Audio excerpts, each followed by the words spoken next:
books about the Hunger Games, assign, not assign. So it's always a touchy subject. Should you have assigned seats? So no, you do not always have to have assigned seats. I am probably a little more in the assigned seat camp than some, just because I do think it gets a little bit crazy sometimes. And by camp, you mean you're the mayor of the camp. A little bit. I would say that very formal weddings, yes, you definitely need seating. If you're having a plated dinner, you need seating. If you have a lot of like diverse groups or you have a lot of drama between like family or friends, then in that case, I would definitely do assigned seats so that like, your two aunts who hate each other don't end up accidentally at the same table or something. Yeah, exactly. Make sure you have your videographer ready. Exactly. Some drama for you. But I think that assigned seating helps to give people a place to go, and it gives them a place that's theirs for the reception. They can sit there, they can put their bag there. I think a lot of people like that. I'm not saying it's always required, but I do think it generally gives people direction, which is always a good thing. I've definitely seen some fights over seats.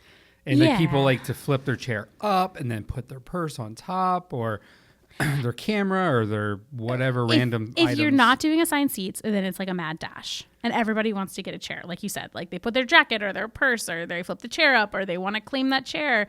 And then there's like awkwardly one chair at the table maybe. Right. So if you're not doing assigned seats, I would make sure that you either have more than enough seats so that everybody can have a seat. Or if you're intending for people to stand because you're having stations, make sure that it's like, it's not like awkward where like you have 90 seats and you have 100 guests and like you only have 10 people standing. And those 10 people are like, wait a second, I don't have a seat. Like, where's my seat? Should have moved faster. Right. So, I mean, I've definitely had instances where people are like, well, I'm family, I should have a chair, And it's like, well, you're like extended family, so you didn't get an assigned table and sorry, there's not enough seating for everybody, and this is really an awkward situation now to kind of explain to you. So just think about that. If you have a lot of older guests too, I would definitely do assigned seats and seating for everybody. So besides the mad dash, what other unintended consequences, we're going rogue, people, what other unintended consequences have you seen personally? Again, mad dash aside. For not doing assigned seats? Yeah. I think that sometimes people like feel really uncomfortable just because they want to have a place to sit. So it's kind of like they're awkwardly standing at this cocktail table until somebody gets up and then they're going to like swoop in and like take a seat. I don't know. That can be a little bit awkward. I think it's sometimes awkward for people because they need to go get food, but they don't want to leave their stuff at a cocktail table because it doesn't really feel like their seat, I would make sure that you have tables reserved for family and they know who that family is. I've seen it where it'll say like reserved for family and then like, your great aunt is like, well, I'm family, I should sit at this table. And then like your mom comes in and she's like, well, where's my seat? Like, I don't have a seat. So I think that those are some of the consequences. If you're having more of a laid back, relaxed, and your group is more laid back and relaxed, then I think it's less likely. Like eating burgers in the loading dock. Kind of laid back. Probably not quite that laid back, okay. But yeah, I just think that sometimes people like to have direction. They like to know where to go. And I think sometimes people get a little like weirded out when they don't have somewhere to sit. I would also say if it's like cold outside and you accounted for like half your seats being outside, that's not a great situation either. Ooh. Yeah. Interesting. So things to think about. Yeah, that's tough. So